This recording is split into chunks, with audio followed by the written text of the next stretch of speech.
నిమిషాలు పోలీస్ బందోబస్తు మధ్యన ఎవరు రాకుండా ఆపుతుంటే నేను కూడా ఆపుతాను చెప్పిన అందరిని ఆపుతాము. ఒక్కసారి అంబులెన్స్ లా సెంటిమెంట్ ఒక 5 నిమిషాలు డెడ్ బాడీని వర్క్షాప్ మన ఆర్టీసీ డిపో తీసుకుపోయి ఎవ్వరు రాకుండా మేము ఆపుకుంటాం, తీసుకొని వస్తామని చెప్పి అన్నారు. దానికి అది ఆర్టీసీ డిపో పాకిస్తాన్ ఉందా బంగ్లాదేశ్ నాకు అర్థం కాలేదు. ఇక్కడ పోలీస్ బందోబస్తు గింజ పెట్టినప్పుడు అలా బందోబస్తు పెట్టి 5 నిమిషాలు తీసుకోవడానికి ల్యాండ్ ప్రాబ్లమ్ ల్యాండ్ కూడా కుటుంబ సభ్యులు చచ్చిపోతాయి మా పొద్దు నుంచి రాత్రి నుంచి. నేను చెప్పినా వాళ్ళు ఇంటలేరు. వాళ్ళు ఏమంటున్నారు సెంటిమెంట్. ఇప్పుడు మా కార్యకర్త వల్ల అయితే మా పార్టీ తీసుకుపోతాం. సెంటిమెంట్ అది ఎవరికైనా సెంటిమెంట్. అది ఆ సెంటిమెంట్ నిలబడుకోకుండా సెంటిమెంట్ కూడా దెబ్బతీస్తామంటే మనుషులు ప్రాణాలు తీస్తారు, మనుషులు సెంటిమెంట్ దెబ్బతీస్తున్నారు. వాళ్ళు ఏమంటున్నారు ఇప్పుడు డెడ్ బాడీ మీరు వేసుకోపోయి రేవంత్ రెడ్డి గారిని వచ్చి దానం చేయమని చెప్పి పేరెంట్స్ అంటున్నారు. ఇప్పుడు కావాలనే ఇక్కడ ప్రభుత్వము ల్యాండ్ ఆర్డర్ ప్రాబ్లం తీసుకొచ్చి ఒక భయానక వాతావరణం సృష్టించి ఆర్టీసీ కార్మికులు బెదిరించే ప్రయత్నం చేస్తున్నది. ఇది మంచి పద్ధతి కాదు, ఇది ప్రభుత్వానికే నష్టం. వాళ్ళ కుటుంబ సభ్యులు ఒప్పుకోలేరు. ఒప్పుకున్నప్పుడు ఏం చేయాలి? 5 నిమిషాలు పోలీస్ బందోబస్తు మధ్యలో పోలీసులను తీసుకోమంటున్నారు. ఎవరు అవసరం మా కుటుంబ సభ్యులు ఇద్దరం వస్తాము తీసుకోమని చెప్పంటారు. లాస్ట్ వాళ్ళ అబ్బాయి ఇప్పటి నిలబడ్డాడు. కాబట్టి ప్రభుత్వం గమనించాలి. ల్యాండ్ ఆర్డర్ ప్రాబ్లమ్స్ కానీ ఎవరికి లేదు, ప్రభుత్వానికే ఉంది. ఆత్మ బలిదానం చేసుకున్న ఒక కార్మికుల పట్ల పోలీసులు ఈ రకంగా వివరించడాన్ని ఎట్లా చూస్తారు? ఉదయం నుంచి కూడా ఆందోళన చేసుకుని తీసుకెళ్తామని పొద్దు నుంచి అదే కాదు, రాత్రి నుంచి అదే పరిస్థితి. ఇప్పుడు టెంట్ వేసుకుంటే కూడా టెంట్ వాళ్ళు బెదిరిస్తున్నారట. తెలంగాణ మొత్తం టెంట్ వాళ్ళ నుంచి వార్నింగ్ ఇస్తున్నారట. ఇదే పద్ధతి నాకు అర్థం కాలేదు. గింత దౌర్జన్యమా? కార్మికులు ఏమంటారు కదా, తెలంగాణ ప్రజలు ఏమంటున్నారు? పేనమేకలో పోయేటటువంటి పరిస్థితి. అంతకుముందు అదే పరిస్థితి, ఇప్పుడు అదే పరిస్థితి.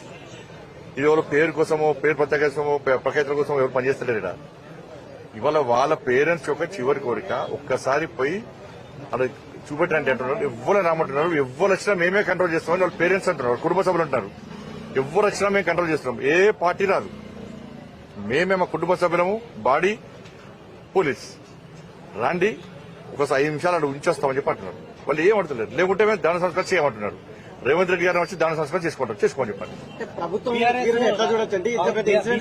రాజకీయాలు కావాలని శివాలతో రాజకీయాలు చేస్తుందానికి కాంగ్రెస్ నేతలు ఇప్పుడు చనిపోయిన బాధలున్నాం మేము. కాంగ్రెస్ వాళ్ళు మాట పడుచుకుంటామని. మరి ఇదే కాంగ్రెస్ వాళ్ళు ఇంతకుముందు బీఆర్ఎస్ హయాంలో అప్పుడు ఆర్టీసీ కార్మికుడు బాబు చనిపోతే ఇదే కాంగ్రెస్ వచ్చి ఊకదప్పుడు ఉపన్యాసం ఇచ్చారు కదా. అప్పుడు శివరాఖ్యాలు చేశారు. అలానా అప్పుడు శివరాఖ్యాలు చేశారు. అప్పుడు అంటే వాళ్ళు చేస్తున్న సంసారం, ఇంకోటి చేస్తే వ్యభిచారం.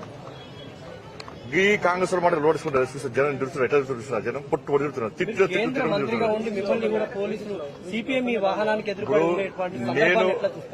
నాకు ఎవరో లేదు, వాళ్ళు రిక్వెస్ట్ చేస్తున్నారు. వాళ్ళ పేరెంట్స్ వింటలేరు. పోలీసులు సార్ మీరు మాట్లాడమని చెప్పిన పేరెంట్స్ కూడా మాకు ఇబ్బంది, మాకు ఇబ్బంది లేదు కదా. పేరెంట్స్ పోయిన వాళ్ళ అబ్బాయి కూడా పుట్టాడు, వాళ్ళు కూడా పుట్టలేరు. కనీసం మర్యాద. ఇప్పుడు మళ్ళీ బెదిరిస్తున్నారు. మీరు ఇట్లా మాట్లాడితే మీకు వచ్చే బెనిఫిట్స్ ఏమని బెదిరిస్తున్నారు. కొంత కాంగ్రెస్ లీడర్లను పంపించి మీరు ఇట్లా వేస్తే మీకు బెనిఫిట్స్ ఏమని బెదిరిస్తారు. ఇంత చిల్లర రాజకీయాలు. 5 నిమిషాలు అక్కడ బందోబస్తు పెట్టి ఇక్కడ అనేక అంతిమయాత్రలు చేస్తాం మనం తెలంగాణలో. తెలంగాణ ఉద్యమం అప్పుడు అనేక అంతిమయాత్రలు చేస్తాం. ఎక్కడ గొడవలైనాయా? ఇక్కడ రాలే కదా. ఒక ఆర్టీసీ కార్మికుడు చనిపోతే అక్కడ బందోబస్తు పెట్టి డెడ్ బాడీని అంబులెన్స్ లా వాళ్ళ కుటుంబ సభ్యులతో తీసుకొని పోయి లాస్ట్కి ఏమన్నా సరే నాకు వదిలిపెట్టుర్రి, నేనే గ్యారంటీ సెంట్రల్ విషయం గ్యారంటీ ఇస్తున్నా, నేనే అంబులెన్స్ నడుపుకుంటూ పోతా, ముంగడ పోలీసు వెనుక పోలీసు చెప్పండి, నేను బస్ ఎక్కి ఎండలో కూర్చొని మాడతా, ఎవరు రారు. ఇక్కడ ఒక్కళ్ళు కూడా రాకుండా నేనే ఆపుతా.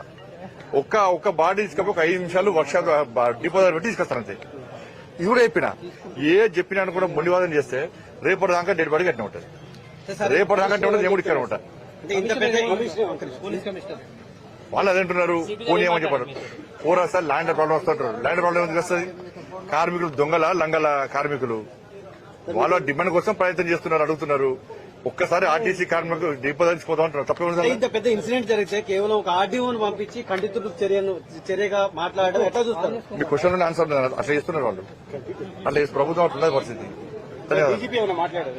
ఎవరు మాట్లాడినా నేను మళ్ళీ రిక్వెస్ట్ చేస్తున్నా, ఇది రాజకీయాలకి ఇలా సంబంధం లేదు. నేను ఒకటే చెప్తున్నా, మేము కూడా రాము. మీరు తీసుకుపోతే మేము కూడా అంతిమ యాత్రలో కూడా ఉన్నాం. అంతిమ యాత్రలో మేము ఉంటాం. ఒక్కసారి తీసుకుపోయి వాళ్ళ చివరి కోరిక తీసుకోమని చెప్తున్నాం. Thank you.